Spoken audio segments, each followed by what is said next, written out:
Assalamualaikum warahmatullahi wabarakatuh. Perkenalkan, nama saya Adi Putra, peserta uji sertifikasi kompetensi dari PT Supra Unilen Utama dari Medan, Tamrin Praja. Di sini kita mau menginformasikan tata cara pengoperasian PLTD.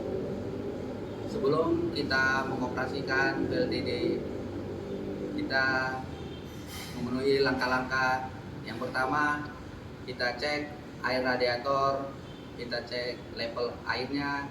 Yang kedua, kita cek oli, engine olinya, pastikan di batas yang aman.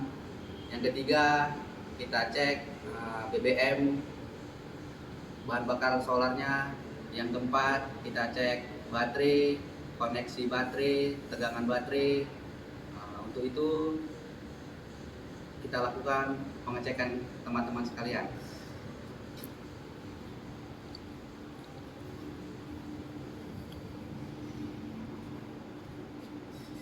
Langkah pertama, kita lakukan pengecekan air radiator.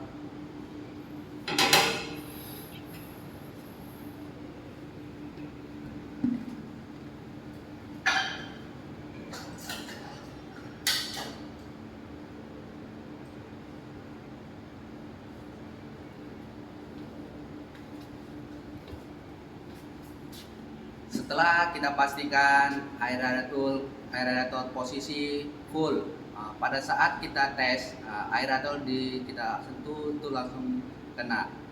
Kemudian setelah udah radiator kita pastikan full,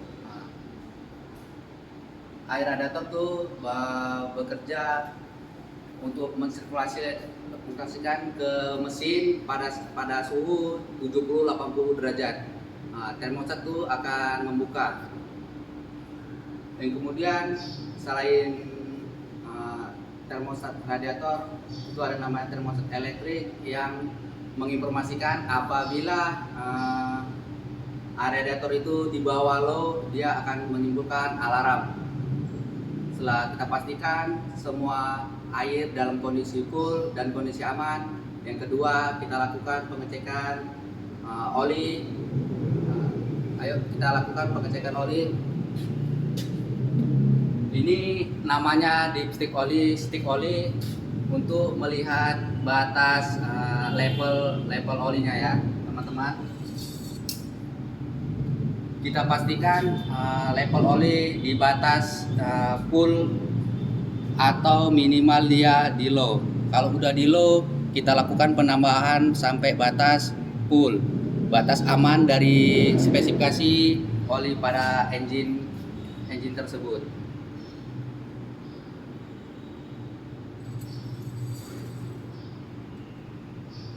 Setelah kita lakukan pengecekan oli, selanjutnya kita lakukan pengecekan bahan bakar minyak.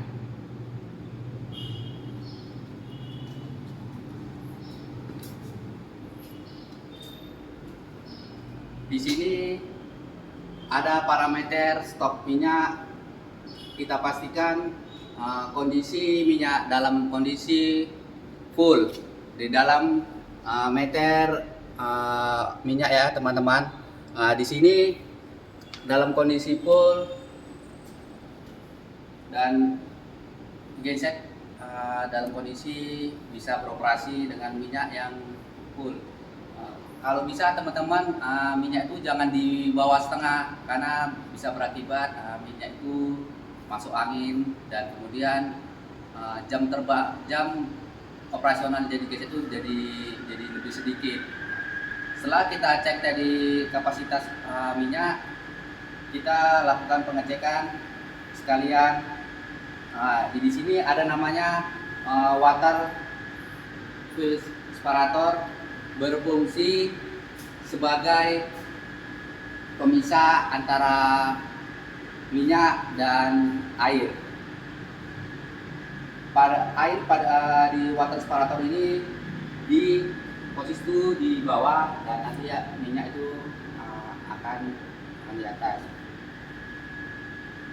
Setelah kita pastikan water separator ini tidak ada bocor dan bagus, kita lakukan ke engine-nya.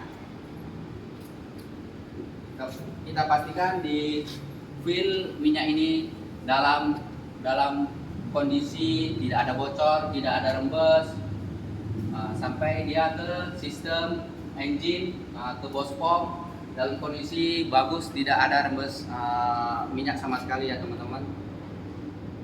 Setelah kita pastikan untuk saluran minyak solar dalam kondisi baik, tidak ada bocor, tidak ada rembes, tahapan selanjutnya kita lakukan pengecekan baterai. Teman-teman, kita lakukan pengecekan baterai.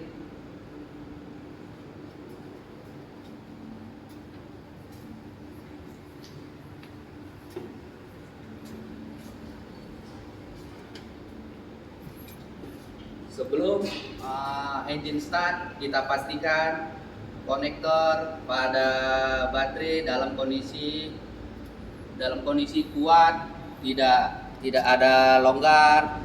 Kita pastikan untuk tegangan kita ukur minimal dia 24 volt.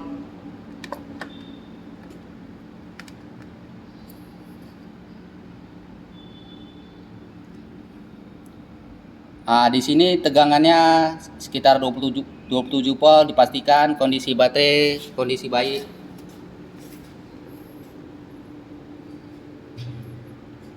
Setelah kita lakukan cek tegangan dari baterai, kita pastikan jalur dari positif yang ke dinamo start dalam kondisi kuat, tidak ada longgar sama sekali, dan posisi kalau sebelum beroperasi kita pastikan dalam kondisi on. Switch dari baterai ini dalam kondisi on. Ya, kalau dia posisi off, kita on kan dulu. Ini untuk menjaga safety juga ya teman-teman. Setelah kita pastikan dari baterai kondisi bagus, koneksinya dari baterai ke dinamo starter bagus. Selanjutnya kita tes tegangan baterai di displaynya teman-teman ya.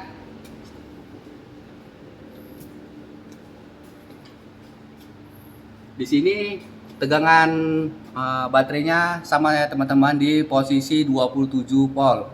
Berarti dalam kondisi ready ya teman-teman ya.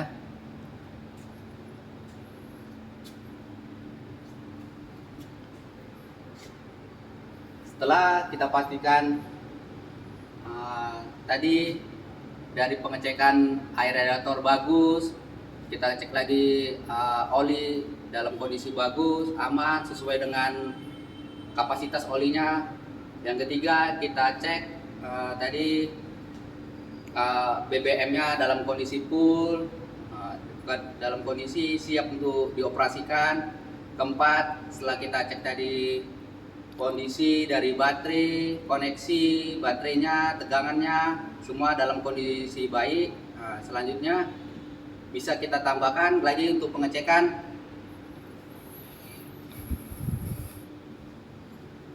ini, kita bilang namanya air filter atau filter udara.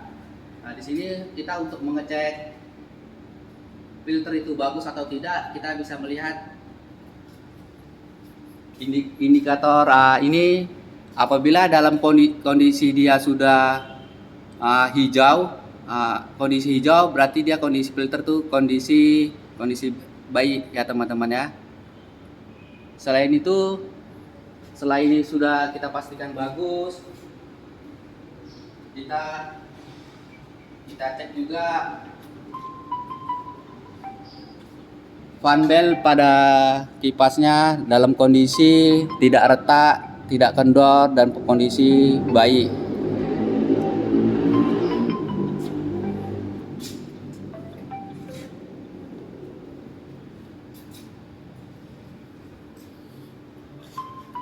Sebelum kita operasikan, kita pastikan di sini ada ada breaker dari genset tersebut. Karena ini genset kita pada genset otomatis, kondisi ini harus posisi on. Tapi apabila kondisi mesin yang tidak hidup secara otomatis, kita pastikan ini kita off dulu. Setelah mesin beroperasi, barulah kita on kan. Sebelum kita lakukan engine start atau engine beroperasi, kita pastikan aman bagi pekerja operator seperti saya. Kita gunakan safety first seperti headset, helm, sepatu safety, pakaian yang rapi. Yang kedua, setelah udah kita pastikan untuk operator dalam kondisi baik dan aman, kita pastikan untuk lingkungan aman bagi makhluk, manusia atau lain-lain. Yang ketiga, aman untuk instalasinya, semua kita pastikan aman semua. Dari elektrikal kita pastikan semua posisi aman.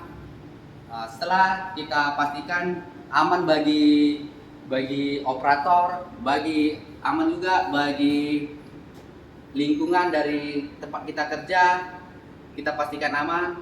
Yang ketiga, kita pastikan aman untuk lingkungan sekitar area kerja kita. Operasional dari PLTD ini kita pastikan kondisinya aman dan baik. Setelah udah kita pastikan semua tahapan-tahapan dari aman dan baik, barulah kita mulai menstartnya itu dengan cara ada di tempat kita itu start itu ada dua cara. Satu secara otomatis dan dua secara manual. Untuk secara manual, kita tes posisi tombol di hijau atau tombol run, kita tekan, itu akan segera on hitungan berapa detik.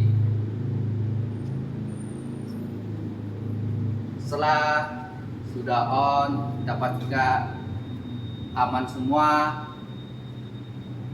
Sekarang beroperasi. Setelah aman dan kita pastikan semua aman. Nah, itulah tahapan-tahapan dari saya SOP sebelum pengoperasian PLTD dari saya peserta uji sertifikat kompetensi dari PT Supra Undian Utama Medan Tamrin Praja. Sekian dan terima kasih. Wassalamualaikum warahmatullahi wabarakatuh.